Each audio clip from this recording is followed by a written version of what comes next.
Hey everyone, welcome back to the Blind Bug Cultivator.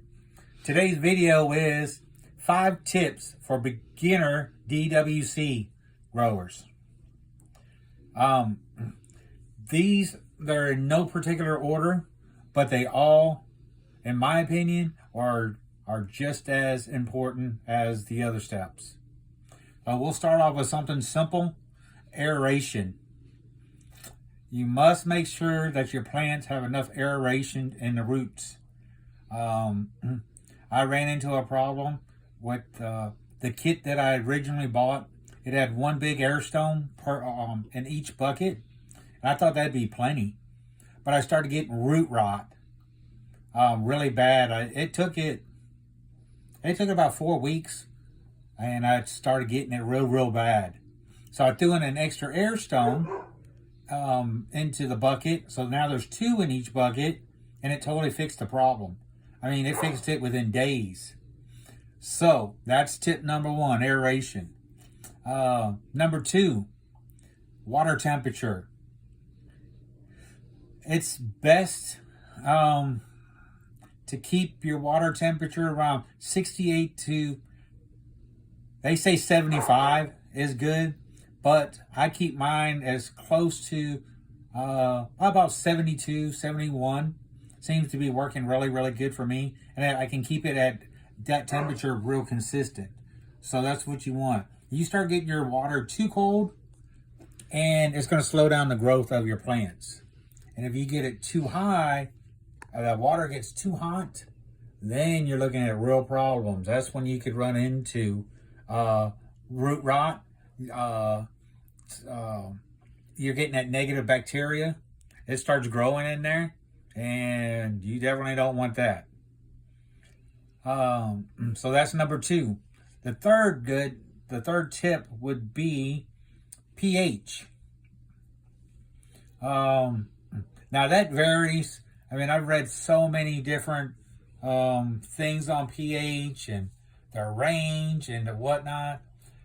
What I do, if I can get my pH down to about 5.8, I'm happy. I'll let it go up to like 6.2, 6.3 before I start. Okay, we'll watch it, But 6.5 is the max that I'll let it go up to, and then I'll put a milliliter of pH down in it, and it'll bring it back down to right around 5.8. It might go a little bit lower.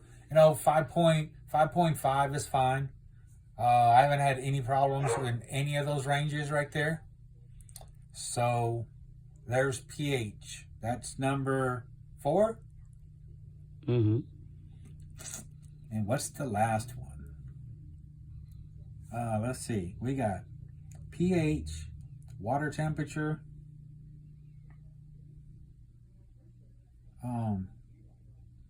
aeration. That's 3. So number 4. ppms. Oh yeah, ppms. There you go.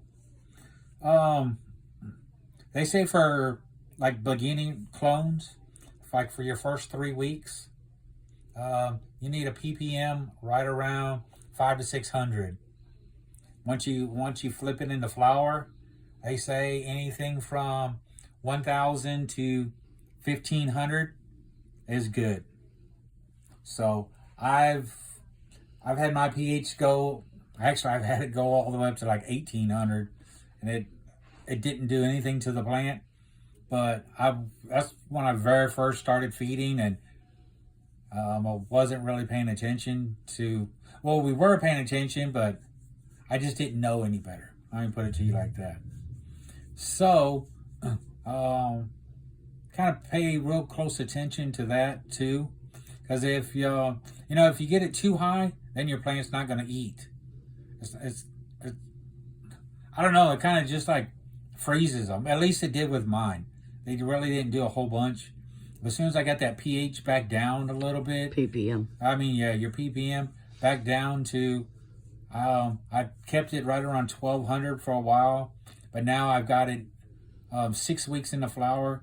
I've got it pretty close to 1,000, and it seems to be working really, really good. I mean, Lord, man, I will make my next video here in a minute. Y'all see how big these buds have just, they have just took off. What's number 5? I don't know. What is number 5?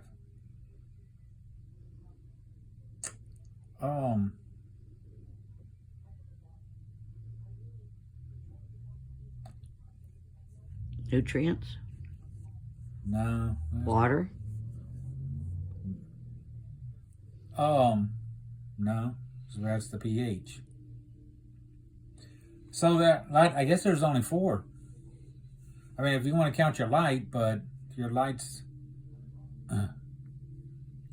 your light.